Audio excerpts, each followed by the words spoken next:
మేము చెప్పం బ్రో. శివాని గారు ఇక్కడ హలో సార్.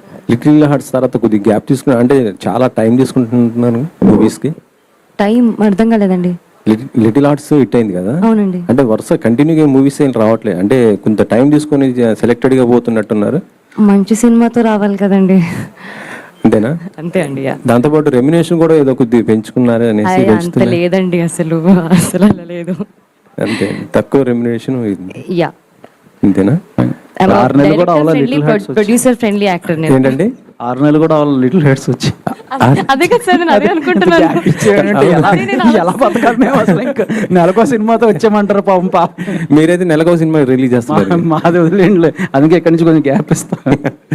శివాని గారు హలో అండి. ఆనంద్ ఇటు సినీ ఇండస్ట్రీకి వచ్చారు కదా, ఇప్పుడు ఆర్టిస్ట్గా వచ్చారు. మరి యాంకరింగ్ చేస్తారా మానేస్తారా? అయ్యో, ఇది ఎలా అంటే అండి, ఇది మెట్టి నీళ్ళు, ఇది పుట్టి నీళ్ళు లాగా. సో రెండు ఉంటాయి. అట్లా కాదు, రెండు ఆడ ఉంటాయి, ఈడ లేదు లేదు. మహానటి సినిమా చాలాసార్లు ఓహో, నేను అంత ఆలోచించలేదండి, సారీ. అంటే 5,000 లోపలికి వెళ్తున్నాయంటే యాంకరింగే మెయిన్ కారణం, కాబట్టి ఖచ్చితంగా వదిలేది లేదు. అది చేసుకుంటా, ఇది చేసుకుంటా, కాకపోతే మధ్య మధ్యలో గ్యాప్ ఇచ్చి అట్లా వెళ్ళొస్తూ ఉంటా అంతే. ఇదంటే నాన్ షెడ్యూల్ ఇక కంటిన్యూస్ చేయాలి కదా, ఈవెంట్స్ కి ప్రాబ్లం అవుతుంది కదా అనేసి.